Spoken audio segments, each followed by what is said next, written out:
tem entrevistado no estúdio. A eleição para a presidência nacional do Partido dos Trabalhadores está marcada para o dia 6 de julho. E o deputado Rui Falcão, do PT e de São Paulo, é um dos candidatos. Falcão já foi presidente da sigla entre 2011 e 2017 e hoje o parlamentar está aqui no nosso estúdio para conversar com o repórter Felipe Salgado sobre o que esperar desse pleito. Boa tarde, deputado. Boa tarde, Felipe. A bola está com você. Boa tarde, Natália. Deputado, muito obrigado por ter aceito o nosso convite.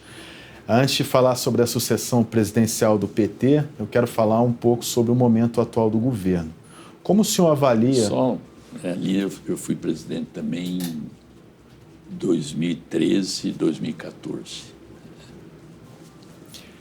Como o senhor avalia o momento atual do governo diante dos escândalos de fraude do INSS? Primeiro, o nosso governo assumiu, reconstruiu as ruínas deixadas pelo presidente anterior, introduziu novos programas. Então, acho que vem fazendo um governo que merece todo o apoio da população. Daí o nosso empenho, inclusive na campanha eleitoral do PT agora, de estimular a nossa militância sobre a importância de reeleger o presidente Lula. Sobre a questão do INSS, eu tenho a dizer o seguinte: é algo que começou em 2016, ainda sob o ex-golpista Michel Temer, que prosseguiu durante todo o governo Bolsonaro, e agora o desmonte disso foi feito pela Polícia Federal, pela Controladoria Geral da União, e agora estamos separando o joio do trigo. Quais eram as entidades que tinham a concordância dos seus filiados por desconto, quais as que fizeram irregularmente, e em meio a essa triagem, já o compromisso de devolução dos recursos para aqueles que foram lesados. Então, é um processo que tem em andamento, mas é bom ressaltar que a iniciativa de desbaratar o esquema é do nosso governo. E eu acho que a população começa a entender isso, inclusive já dando crédito, pedindo retorno, acreditando, portanto, que serão ressarcidos do golpe que levaram. E aqueles que assinaram autorizando, as entidades tinham legitimidade para fazer isso. Bom, é fato que os descontos irregulares de aposentados e pensionistas tiveram início em gestões anteriores, mas também é fato que a partir de 2023, no governo Lula, houve uma intensificação dessa prática. Sim, porque houve novos associados, novas autorizações e, quem sabe, também novos saques irregulares. É isso que está sendo agora feita a triagem. Eu não sei... esse cálculo de 6 bilhões e 900, se é realmente um cálculo correto. Pelo número de pessoas que estão reclamando até o momento, quero crer que talvez o volume seja menor. Mas isso tem que esperar acabar os trabalhos da CGU, próprio Tribunal de Contas e da Polícia Federal, para ver exatamente o tamanho do saque. Agora, o portal Metrópolis revelou, com uma série de reportagens, o esquema de fraude do INSS em dezembro de 2023. Por que o governo demorou a agir? Na sua opinião, o ex-ministro da Previdência, Carlos Lupe, prevaricou? Não, a prevaricação é crime. Eu acho que, pelos mecanismos que as burocracias, inclusive no nosso governo, enfrentam, dá um time diferente. O importante, você tem razão da demora, mas o importante é que o esquema está sendo desbaratado. Esse é o conteúdo. O ex-ministro José Dirceu sentou na mesma cadeira que o senhor está agora e ele falou que trata-se de um crime hediondo, o saque aos aposentados, pensionistas e idosos. O senhor é a favor da instalação da CPMI para investigar as fraudes? Eu não acho necessária, até porque aparentemente é uma questão vencida, porque já há número para a CPMI. Compete ao Congresso Nacional, numa sessão, ler e saber se instala ou não.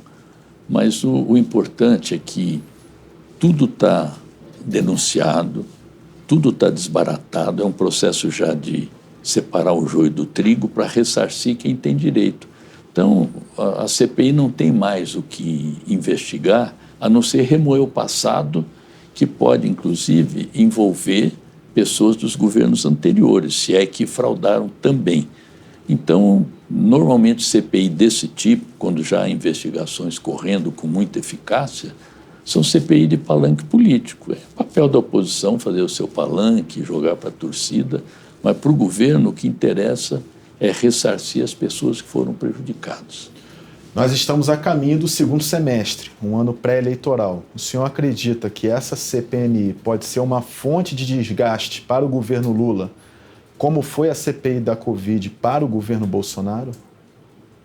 São coisas completamente diferentes. A CPI da Covid investigava leniência, inércia, como é que se diz, negacionismo, falta de campanha contra a vacina. Então eram crimes terríveis. 700 mil pessoas, na maioria, morreram por culpa da inépcia do governo. Então, comparar o que aconteceu com a Covid, a CPI do Covid, em que o governo de plantão não tomava providências para combater a epidemia, ao contrário, deixava que ela prosseguisse naquela história do efeito manada, que zombava das pessoas que morriam por falta de oxigênio, que dizia que aquele remédio milagroso ia curar a Covid, que combatia o fechamento para as pessoas ficarem em casa, e agora com a questão do INSS, que o nosso governo desbaratou, não tem possibilidade de comparação. Bom, mudando de assunto, sobre a sucessão presidencial do Partido dos Trabalhadores. O presidente Lula apoia veladamente o ex-ministro Edinho Silva. Há uma corrente muito forte dentro da sigla contra essa candidatura. O senhor é candidato e eu gostaria de saber quais são as suas propostas para o PT, que se passa pela renovação do partido, pela refundação dos princípios e valores. Não, primeiro, você disse que o presidente Lula apoia veladamente. Já é uma coisa interessante, porque você deve ter informação para dizer que é um apoio velado. O ex-candidato prefeito de Maricá, o companheiro Quaquá, ele disse que esse apoio do Lula, declaração dele, aspas, parecia cabeça de bacalhau. Ou seja, todo mundo sabe que existe, mas nunca viu. Mas, tirando essa sua afirmação de que é um apoio velado, eu não sei nem se é velado ou se é apoio, eu pretendo retomar princípios fundantes do PT. Não se trata de voltar ao passado, voltar às origens, mas todo mundo fala, não, o mundo mudou, o PT mudou, o governo mudou, o Brasil mudou, as classes trabalhadoras mudaram, é verdade. Só que a exploração e a opressão sobre as classes trabalhadoras permanece, mesmo sob o nosso governo, porque se trata de um sistema econômico, é o sistema capitalista, que vive hoje sua fase neoliberal. E esse sistema, ele não mexe só com a economia, com a austeridade. Aliás, o nosso diretório sob a presidência da agora ministra Gleisi Hoffmann, disse que era uma política austericida, foi o diretório quem disse. E nesse regime, que é o sistema, nós somos considerados do sistema. Ora, justamente quem defende o sistema, o grande capital financeiro e bancário chamado Faria Lima, o grande agronegócio predador, esses defendem o sistema capitalista. Nós nascemos com a ideia de mudar esse sistema, pelo convencimento, pela disputa de ideias na sociedade, pela organização independente da classe trabalhadora, pela separação entre partido e governo, um partido cheio de diversidade, de tendências. Então, esse sistema ele muda a cabeça das pessoas também, não é só a economia. Então, introjeta que mais de 1 milhão de entregadores de comida, por exemplo, que muitas vezes entrega comida, mas não tem o que comer, são empreendedores. E dissemina a ideologia da meritocracia. O egoísmo social, eu sou empresário de mim mesmo, eu não tenho patrão. Tem, não é visível, mas tem um algoritmo que regula as relações. Então, princípios fundantes do PT significa isso.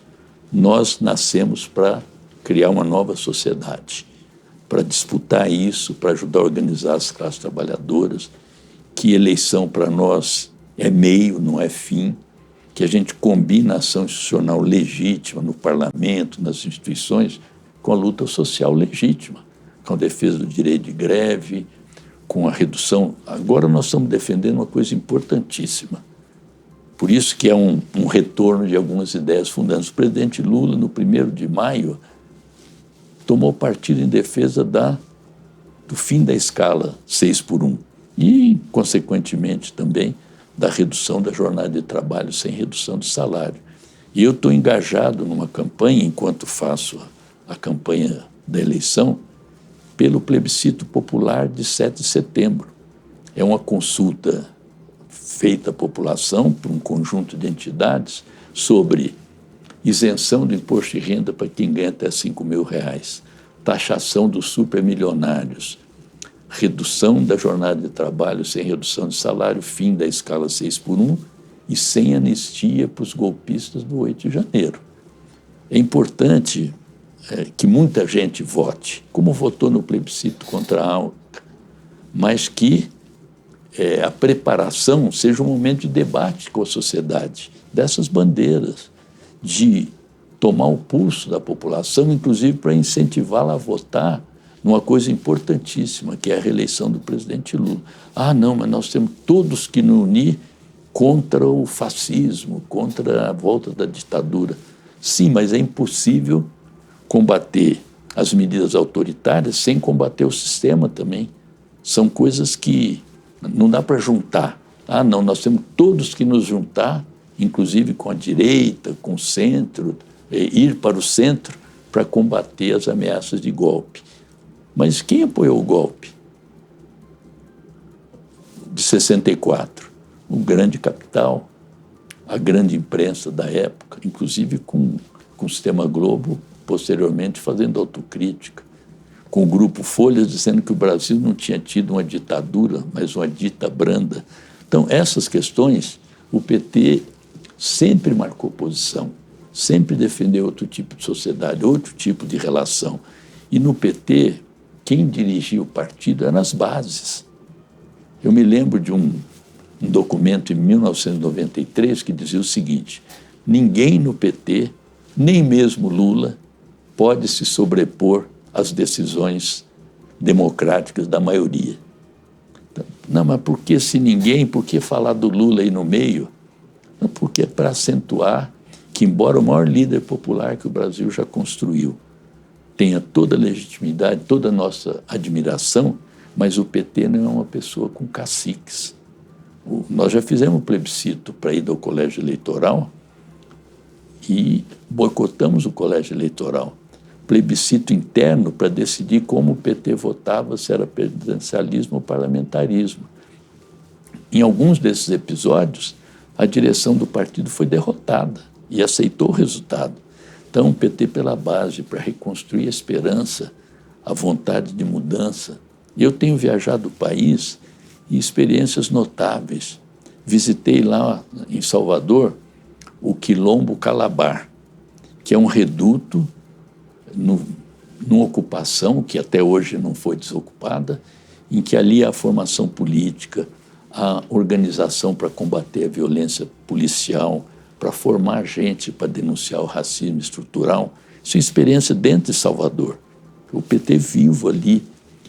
Vi agora no Espírito Santo uma garota, a única vereadora em Cariacica, faz lá na Câmara eu faço a nossa estrela brilhar. É a renovação também. Eu vi no Ceará 3 grupos petistas que fazem as coisas avançar. Está lá o Brasil Popular, tem atividades de formação, tem festa, tem o Forró do Frei, que é a iniciativa de um deputado Messias, que toda semana reúne gente para discutir política, tomar cerveja, fazer um forrozinho. Eu estou aí para resgatar essas experiências do petismo, que nosso partido está burocratizado. Pois é, exatamente.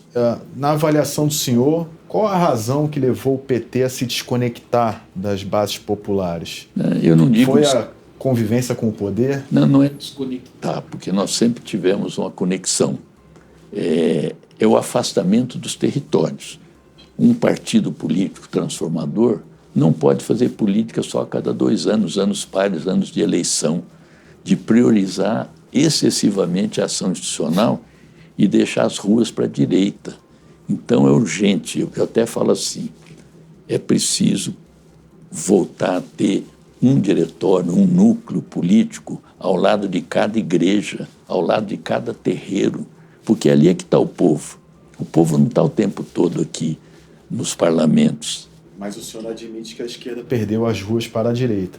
Sim, precisamos retomar. Claro que perdeu também por uma razão, porque você só pensa em política na época das eleições. A política é cotidiana, é o dia a dia, a presença permanente no território, dialogando com a população, interagindo com ela, inclusive colhendo experiências da sua vida concreta que a gente precisa assimilar e aprender.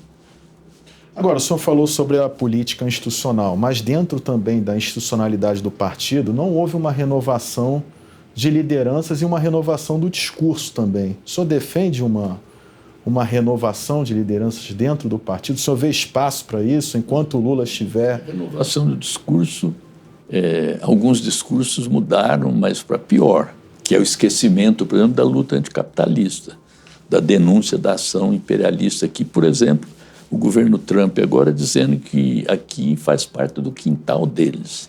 Isso tem que ser reprovado. Agora, a renovação, como é que ela se processa?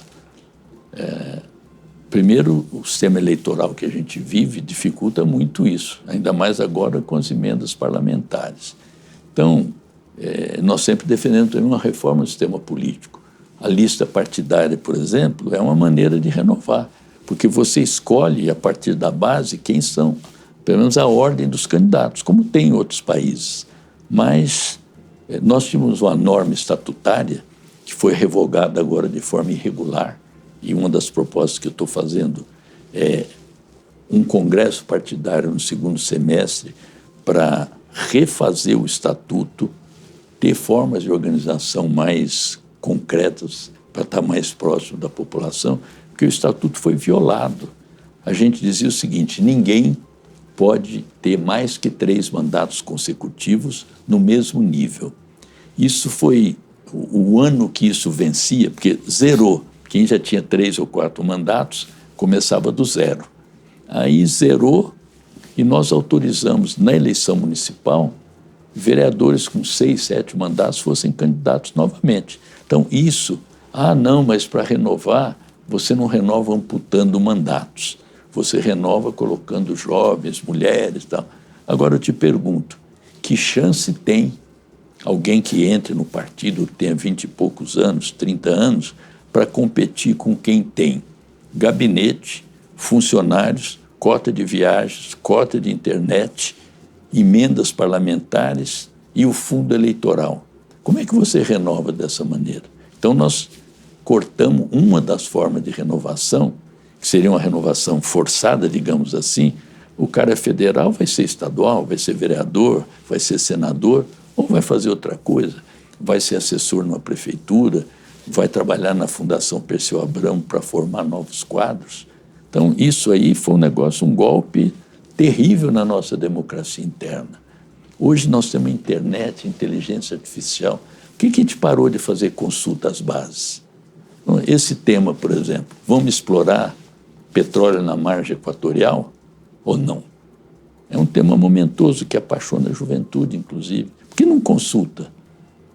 Por que a gente não periodicamente não consulta sobre esses temas? Dei um exemplo, mas há outros. Agora, o senhor falou sobre trazer novamente, né, as bases, né, aproximar as bases, atender às demandas sociais, mas também hoje a esquerda ela lida com uma questão identitária muito forte, né? A questão da identidade de gênero. O senhor tocou agora na questão da margem equatorial, que entra a questão também do ambientalismo. O senhor, quando fala em voltar às origens... Não falei em voltar às origens. Recuperar os princípios fundadores do PT. Que é, de certa forma, voltar às origens. Não é que voltar às origens dá uma ideia de saudosismo, né? Mas o que eu quero dizer é o seguinte, o senhor acha que a agenda da esquerda, que sempre foi centrada na classe trabalhadora, na melhoria das condições de trabalho, a melhoria das condições de renda, ela ficou difusa com essa pauta identitária? Não, eu trato essa questão de forma diferente. Eu digo assim, tem direitos civis que são muitas vezes sonegados e tal, e as pessoas querem defender esses direitos, que são chamados direitos de identidade. Tem autores modernos, inclusive, que tratam essas questões de raça, de gênero, dentro do conceito da luta de classes. Eu te dar um exemplo de como essas coisas podem ser tratadas. Os cuidados. Vários países capitalistas, inclusive, estão tratando dos cuidados. A dona de casa que trabalha fora, a dona de casa que depois tem o ônus de cuidar do sogro doente, que leva os filhos, prepara os filhos para ir para a escola, isso aí é um trabalho não quantificado no nosso PIB. Outros países já estão dando conta disso. Isso é uma questão identitária das mulheres? Ou é um direito civil de igualdade entre homens e mulheres na sociedade? Aí a licença parental. 5 dias de licença paternidade e 120 dias de licença maternidade. Por que a gente não tem um projeto para, como tem na Europa, meio a meio, por exemplo, revezamento? Isso desoneraria muito as mulheres, que fazem uma luta, muitas vezes, chamada de feminista, mas isso está incorporado na dinâmica de mudar a sociedade. A questão dos imigrantes, dos negros, principalmente, dos povos originários, que, além da exploração, hoje tem uma outra figura que é a expropriação. O grande endividamento das famílias, que depois os bancos vão tomar, nos Estados Unidos, é fruto da expropriação, não é a exploração da mais-valia na fábrica, no local de trabalho. São novas questões que aí sim a gente precisa se dar conta que o mundo mudou. O capitalismo vai mudando e, como disse o Mujica, nós estamos administrando o capitalismo. Nosso governo, o mundo, mas nós não podemos nos esquecer de uma outra sociedade, a sociedade do bem viver, que é o sonho da juventude, que não está nos reconhecendo nesse momento, porque a juventude hoje, com ensino, com possibilidade da universidade, não há empregos de qualidade. Tinha aquela coisa dos próprios Estados Unidos que os filhos sempre tendiam a ter uma vida melhor que a dos pais. Hoje, o sonho americano desabou, e aqui também. Aqui também os jovens têm poucas oportunidades e pouca perspectiva de futuro. O PT tem que apontar futuro para essa geração. Que mundo que a gente vai viver com a devastação ambiental, com as grandes ilhas de superbilionários que estão se preparando com seus bunkers subterrâneos, esperando uma guerra nuclear, que eles serão os sobreviventes. Parece filme de ficção, mas isso existe. Veja-se o enclave próspera que querem reproduzir em outros lugares, que é uma coisa fechada só para superbilionários que não pagam imposto, fazem suas próprias regras fora da legislação do próprio país, e isso eles querem multiplicar. É a ideia do Elon Musk de ir a Marte. Os grandes condomínios fechados em que os supermilionários criam prisões para eles mesmos. Um prédio cujo apartamento custa 300 milhões lá em Santa Catarina, que o proprietário pode guardar não só o seu carro, como já tem vários prédios que têm um carro no apartamento, mas guardar um barco. É um mundo de desigualdade total, em que ainda há gente passando fome e pessoas com esse tipo de moradia. As cidades ocas, que agora São Paulo, o centro de São Paulo, a cidade oca, grandes prédios que não tem ninguém para morar. Então, esse mundo não é o mundo que a juventude gostaria de ter no futuro. Então, nós temos que ser portadores não só da utopia, mas de uma utopia concreta. Agora, o senhor citou o ex-presidente do Uruguai, Pepe Mujica, sobre a fala dele que a esquerda, propriamente, está administrando o capitalismo. O presidente Lula, a política econômica do presidente Lula nos primeiros mandatos e agora também administra a política econômica vigente. A partir de 2003, quando ele foi eleito pela primeira vez, ele manteve, né, todo o tripé econômico, né? Com muitas mudanças. Houve crescimento, distribuição de renda, conquistas sociais. O senhor, como o senhor vê hoje a política econômica do ministro da Fazenda, Fernando Haddad? Eu tive a oportunidade de, no começo do nosso governo atual, de apontar com argumentos ao ministro Haddad, a quem eu respeito, eu já apoiei ele para prefeito, para presidente, a reeleição dele de prefeito, não tem nenhuma dúvida em relação à hombridade e o compromisso partidário dele. Mas estava evidente que você criar um novo teto de gastos nos levaria às consequências que estamos vivendo hoje. Então, não havia necessidade, naquele momento, inclusive, tendo vencido as eleições e tendo proposto acabar com o teto de gastos, a gente criar um teto, embora mais suave, mas que colocou uma espécie de torniquete no nosso pescoço. E parecia impossível mesmo você ter um teto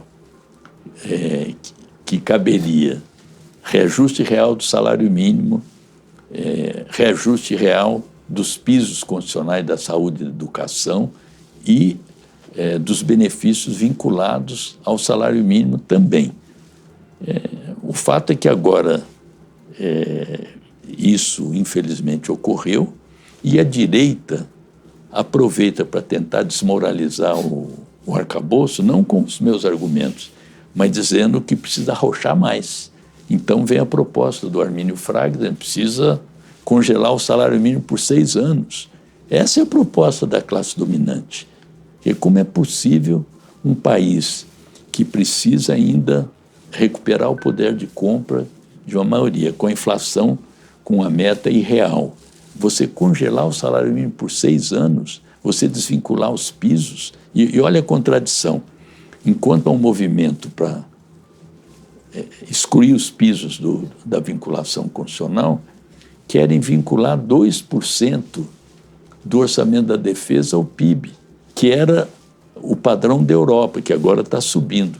Para que nós vamos vincular despesas militares no orçamento? Você quer desvincular a saúde e a educação, mas quer vincular o orçamento da defesa? E eu acho contraditório. Então, essas coisas, um partido que, nos seus princípios, dizia que o partido apoia o governo que elege, mas a maneira de apoiá-lo também é fazer críticas, é apontar novos caminhos, porque o presidente não é, o governador não é, ele se elegeu sozinho. Tem um partido, tem compromissos. E os dirigentes partidários, os próprios parlamentares, não são simples correios de transmissão. Tem compromisso com sua base social também. Mas quando o senhor conversou com o ministro Haddad, a crítica do senhor em relação à política econômica dele, o senhor acha que ele pratica ortodoxia econômica? Porque o senhor falou sobre... Eu não sei o que é ortodoxia ou heterodoxia. Eu falei crítica em relação ao arcabouço. Não fomos ouvidos, então 23 deputados, eu inclusive, nós votamos a favor do arcabouço para dizer que era o começo do governo, íamos votar contra o governo, mas cada um de nós fez a sua declaração de voto, as 23 iguais, cada um individualmente, para que eu pudesse ressalvar, pelo menos, meus compromissos partidários e minha consciência, como fiz em relação ao pacote do corte de gastos. Em relação à política monetária, como é que o senhor vê a condução do presidente do Banco Central, Gabriel Galípolo? Praticamente, se não igual, semelhante ao antecessor. Por exemplo, por que a gente colhe as opiniões do Copom só no mercado? Por que não tem representantes de outros setores para opinarem sobre vai ter forward guidance, vai ter isso, vai ter aquilo, essa linguagem hermética que a população não entende?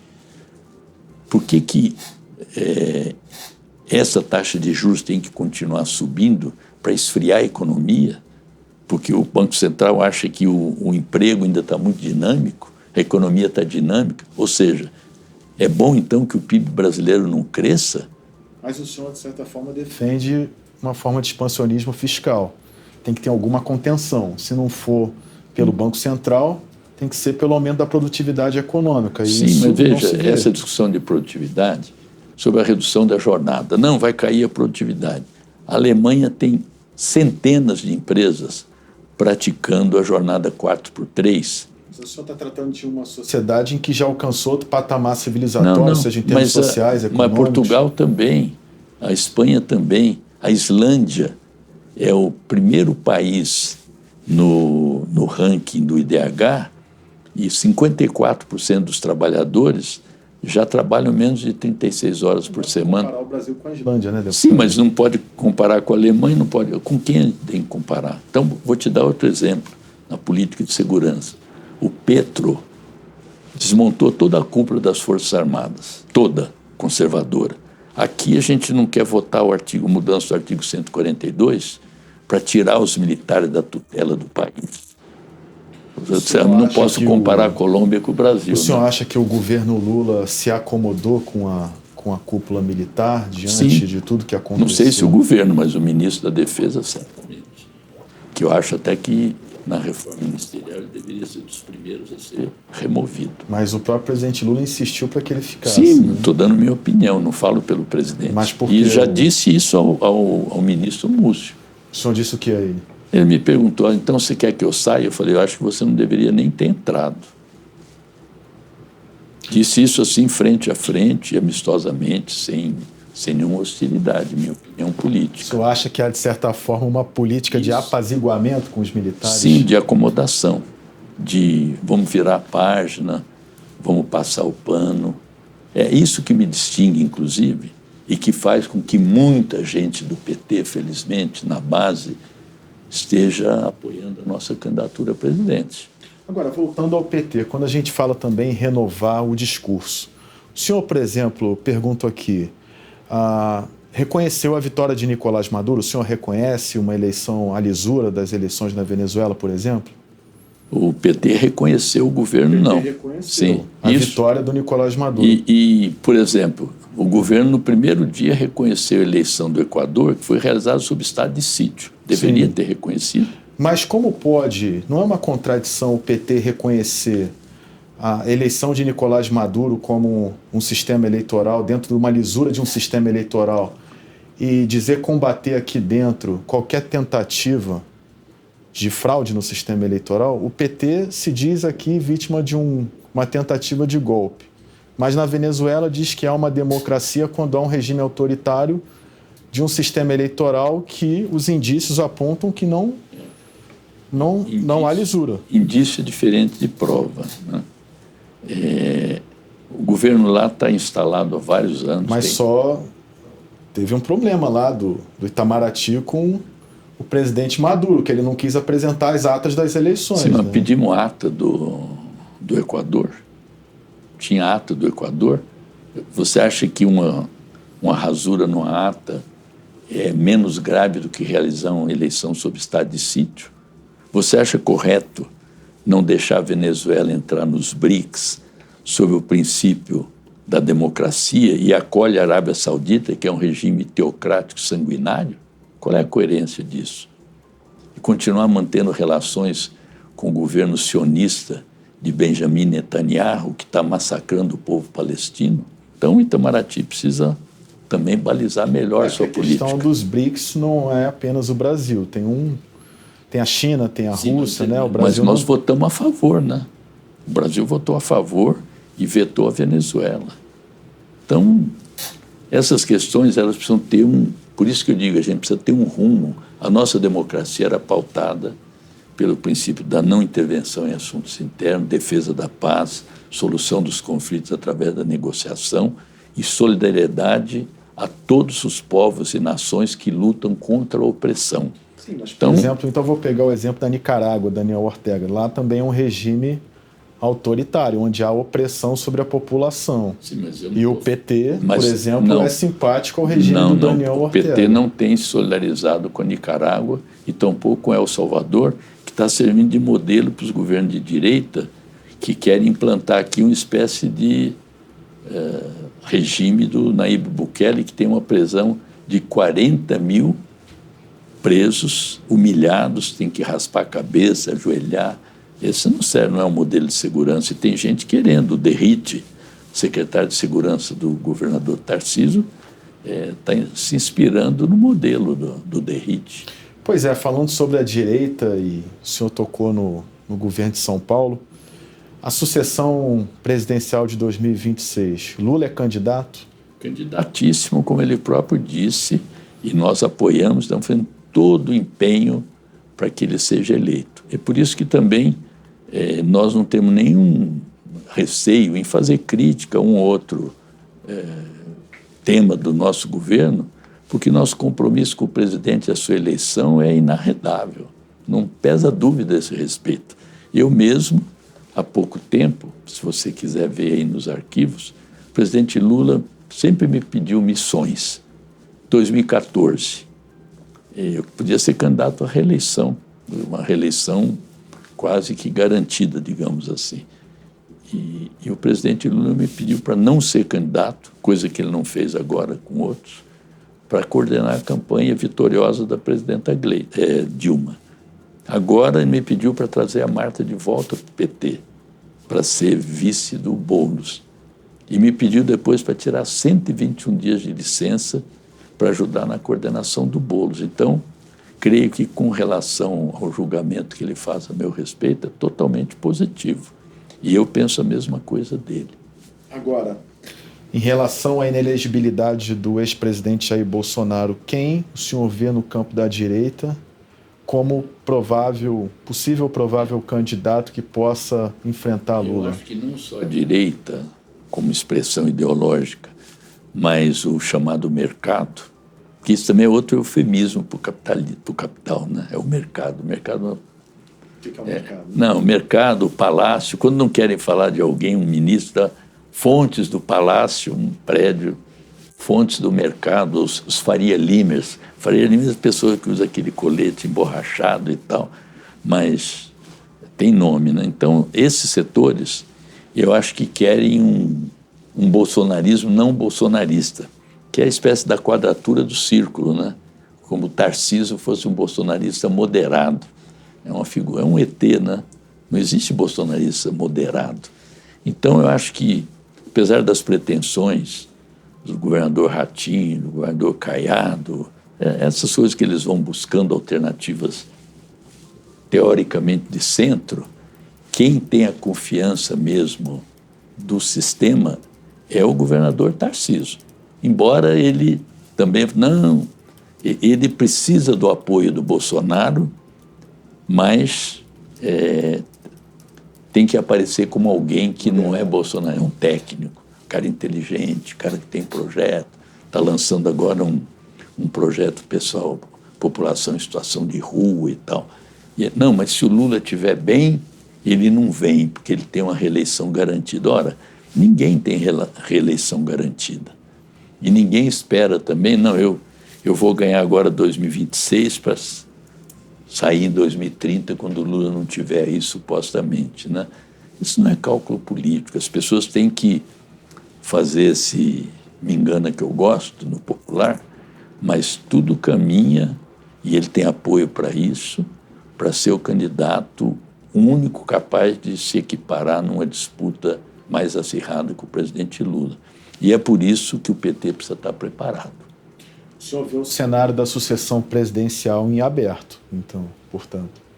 Não, em aberto de um lado. Não, eu digo, a vitória do presidente Lula, obviamente na política não há nada certo, isso. Mas não é uma vitória garantida mesmo. Não, eu acho que ele é o favorito, mas precisa comer muito sal, precisa ter muita saliva, muita sola de sapato. Ele tem Nossa, saúde para isso, ele tem, está com a saúde rígida, mas nós precisamos também de um partido.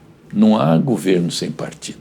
Um partido combativo, preparado para a disputa, aguerrido, com argumentos, com informação, com formação política, porque com esse tripé, formação, informação, organização, disciplina, é que você consegue mobilizar, que você consegue botar gente na rua. E não imaginar que a correlação de forças é um dado geológico, uma pedra que você não pode remover. Ah, não dá para fazer isso porque não passa na Câmara, não dá para fazer aquilo porque a população não aceita, o senso comum e tal. Quem diria que tinha uma correlação favorável para o Lula sair da cadeia e ganhar a eleição? O que mudou? Então, como diz o Paulinho da Viola, os tempos mudam, o vento sopra diferente, quem sabe navegar não se preocupa, são muitas histórias. Às vezes a gente tem que fazer um novo bloco, mas sem rasgar a fantasia. A fantasia é a nossa identidade. Agora, dentro dessa correlação de forças, na própria esplanada, tem ministros, né, que estão ali no governo e que os seus respectivos partidos, como o PP, por exemplo, são críticos, né, uma oposição mesmo ao governo, né?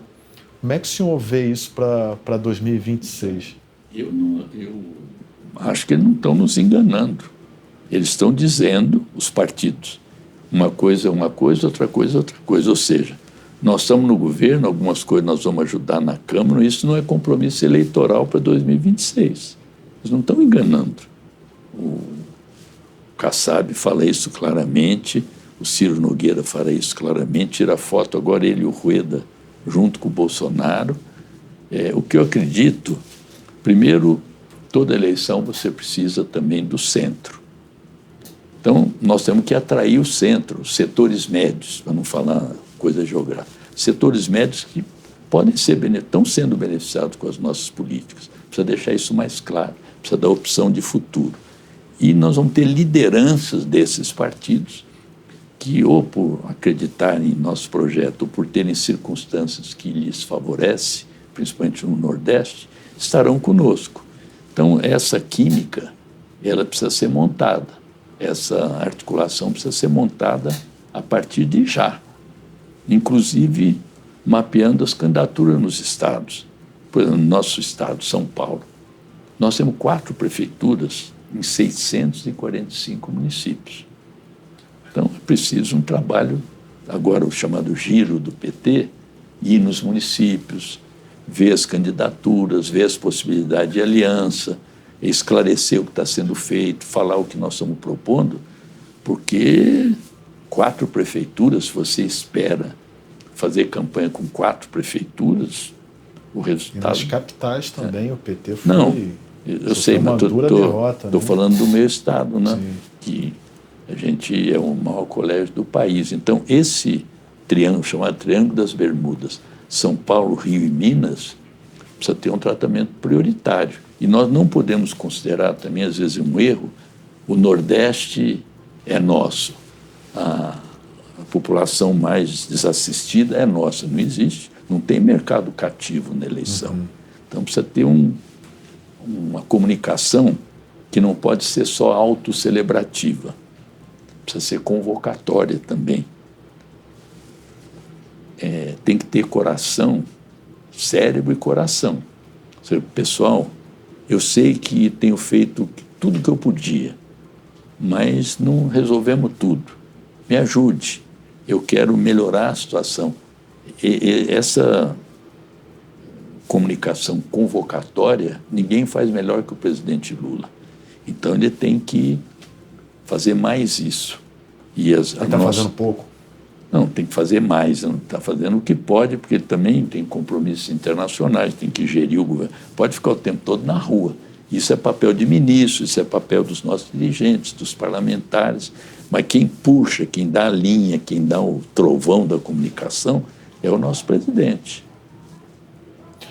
Deixa eu perguntar uma coisa para o senhor. O senhor falou em atrair o centro. O presidente Lula fez isso nas eleições de 2022, né? Ele trouxe o centro... Tem gente propondo a gente ir para o centro agora. O PSB vai continuar com a vice em 26? O senhor citou, por exemplo, o Gilberto Kassab, que foi o grande vitorioso das eleições municipais em 2024.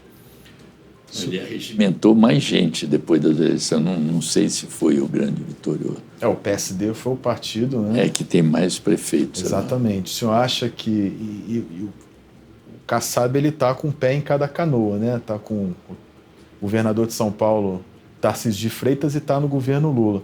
O senhor acha que o Lula vai fazer um esforço para atrair o Kassab para a órbita dele para 2026? Veja bem, muitas vezes me dirigem perguntas sobre o PT, sobre o governo. Eu hoje não sou dirigente do PT e tampouco faço parte do governo. Então, minhas opiniões são pessoais. E eu não sei o que pensa o presidente Lula sobre o Kassab. Claro que quanto mais gente a gente estiver apoiando, melhor. Essa é a lógica da política. Como isso se faz? Eu, por exemplo, vejo a dificuldade que a gente tem de ter tanta gente no governo e pouco empenho de alguns ministros em orientarem os partidos a que estão ligados a votarem no Congresso, né? Então, mas isso aí é papel de quem cuida das relações institucionais, quem é líder do governo. Eu cumpro as decisões da bancada. Você acha que tem determinados ministros de certos partidos que falta um pouco mais de empenho para trazer... Isso. Aliás, algumas medidas que nós estamos adotando, por exemplo, no episódio do pacote do corte de gastos, depois de um certo mal-estar entre nós, eu votei contra, né? E avisei antes, porque o partido não tomou decisão, a bancada não tomou decisão. Eu avisei o líder da bancada, o líder do governo, e avisei a presidenta Gleisi, que na época estava, de que eu ia votar com a minha consciência, porque não tinha orientação. Mas aí disseram o seguinte: daqui para frente, nenhum projeto irá para o Congresso sem discutir antes com os líderes. Esse já é um caminho também de mudança positiva. Parece que estão fazendo isso agora, né? No Congresso a gente tem uma oposição muito feroz, né? Uma oposição ao governo muito combativa. O senhor tocou no assunto da anistia aos condenados dos atos do 8 de janeiro. Como é que o senhor vê essa possibilidade de anistia? O senhor acha, por exemplo, que as pessoas que estavam ali, invadiram as sedes dos três poderes, merecem, do ponto de vista penal, né, uma punição tão grande? Você usa bem os adjetivos, foi uma oposição feroz, e eu acho que é feroz mesmo, é o mais apropriado. Mas... Como é que o senhor vê a articulação política do governo no Congresso, diante dessa oposição feroz e combativa, e a questão da anistia? Não, então, a anistia, primeiro, eu sou contra. Sou contra porque quem tentou... Porque a gente fala, não, foi a moça do batom e tal. Vamos lembrar que havia uma tramóia para matar o presidente da República, o vice-presidente e o Xandão. Punhal verde e amarelo. Isso. E mais, agora há pouco mesmo tem uma das pessoas envolvidas, não me lembro o nome agora, que disse que era para matar muita gente. Aí me faz relembrar, inclusive, quando o Inominável era deputado, que ele dizia que um erro de 64... Ter exterminado mais de 30 mil. Mandar a gente para a ponta da praia e tal. Então, de repente, sempre tem as pessoas que querem matar, né? Então, diante disso, não deve haver nenhuma tolerância, nenhuma virada de página. Eu acho que todos devem ter direito ao devido processo legal, coisa que muitos de nós nunca tiveram. A defesa, o contraditório, tudo que está acontecendo está dentro dos conformes. Não se reivindica anistia dos crimes, eles reivindicam a anistia das penas, mas ninguém abjurou do que fez, ninguém se arrependeu. Então, parece que esse tipo de anistia não tem muito curso. Então vem a anistia meia boca. Vamos reduzir as penas, vamos fazer um projeto para mudar o Código Penal. Tudo isso é manobra para chegar até onde interessa. Como o processo do Ramagem agora também. Embutiram lá um negócio que não era só para segurar era de todos que estavam envolvidos. Então, o Supremo Tribunal Federal e o próprio Código Penal, o Código de Processo Penal, tem como reduzir penas. Aliás, houve um movimento prévio de transação penal para que as pessoas pudessem... Estão lá fazendo serviços comunitários, tendo curso de democracia, de direitos humanos, e alguns são, para usar uma palavra da moda, são resilientes. Eles afirmam o que fizeram. Então, eu também sou contra essa anistia meia-boca, que o nosso líder no Congresso, o senador Randolph, disse que isso poderia pacificar o país. Para mim, isso é um tapa na cara de quem condenou todos os golpes, de quem condenou o golpe de 64. Acho que não pacifica nada. Não há paz sem justiça. Não há pacificação sem justiça. E nós estamos exigindo justiça para quem tentou não só mudar o sistema, fraudar o resultado, mas de matar gente também é grave. Mesmo a moça aí que o marketing fez, a moça do batom, uma mãe de família, 2 filhos pequenos, deixou os filhos em casa, viajou. Estava fazendo o quê? Estava passeando, conhecendo a catedral. Estava no meio do tumulto da baderna e achou que era bonitinho pegar um batom e pichar, aliás, escrevendo errado, né? Então, se quiserem redução de pena, achar que foi muito elevada, tem processo de revisão penal, o Supremo está aí para isso. E estão aliviando, ela mesma já está em prisão domiciliar. Anistia, que eu acho que a gente deveria cuidar, é rever a lei de anistia de 1979, que incluiu os torturadores, aqueles que praticam o crime continuado de ocultação de cadáver, como os 2 sobreviventes do assassinato e ocultação do cadáver de Rubem Paiva, que estão aí e que foram outros dias muito bem escrachados pelo pessoal do Levante da Juventude. Esses o braço da justiça precisa alcançar ainda. E o ministro Flávio Dino abriu o caminho para isso, que é a tese do crime continuado da ocultação de cadáver.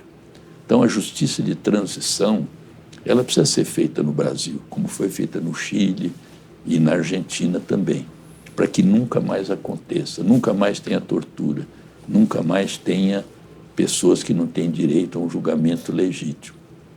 Agora, a última pergunta. Quais são os planos do senhor para 2026? O senhor vai se candidatar ao Senado ou à reeleição à Câmara? Não, primeiro eu estou esperando o resultado do PED, porque eu já me comprometi publicamente, eu não sei se os outros candidatos têm o mesmo compromisso, problema deles. Eu já disse que, se for eleito, eu não serei candidato a nada no parlamento, nem em prefeitura, nada. Porque eu acho que a função de presidir o PT, principalmente no momento como nós vivemos, exige tempo integral, dedicação total, como eu fiz em 2014. Como, aliás, no México, o Partido Morena, que é o partido do governo, já tem no seu estatuto que o presidente do partido não deve ser parlamentar. Aí eu perguntei lá, eu estive lá nas comemorações do aniversário da independência, junto com a presidenta Dilma, e perguntei a um militante, um dirigente local, por que existia essa proibição, se o parlamentar fala com a sociedade, tem espaço na imprensa e tal. Ele falou, olha, primeiro porque no parlamento o cara sempre dá uma gingada ali, sempre acomoda aqui, negocia e tal. E ele está ali representando o partido, o presidente, a instituição. E segundo, porque ele não faz bem nenhuma coisa nem outra. Divide o tempo, ora está no parlamento. Aí perguntei para o presidente, à época, o López Obrador, presidente, por que essa restrição? Deputado, o cara parlamentar e presidente do partido acumula muito poder. Então, as duas lógicas ali. Aqui eu acho que é mais mesmo o princípio da dedicação integral. Eu me recordo que nesses 7 anos que eu fui presidente, eu conheci todo o Brasil, todos os estados, mais de uma vez, não só fazendo eventos, mas dialogando. E uma das maiores emoções minhas foi, não sei se em Rondônia ou Roraima, quando eu cheguei lá, eu fui recebido por uma comunidade indígena com a bandeira do PT me recebendo. E nenhum mandato de deputado é mais importante que isso. Porque você não faz política só com a razão. Você não ganha voto só no argumento. Você ganha também no afeto, na empatia, na presença física, nos abraços. E é isso que eu estou fazendo na minha campanha agora de novo. Deputado Rui Falcão, muito obrigado por conceder essa entrevista ao Boletim. Foi bom porque aproveitei para conhecer aqui, estou vendo muitos jornalistas trabalhando, isso é bom. Eu que sou jornalista, fico até com saudade um pouco aqui, ao ver uma redação aqui funcionando. E você é um entrevistador agudo que não facilita para a gente. Aqui não tem chapa branca. Mas muito obrigado aí a você e a sua equipe pelo espaço, tá bom? Muito obrigado. Felipe, deputado, muito obrigada, viu? A gente vai seguir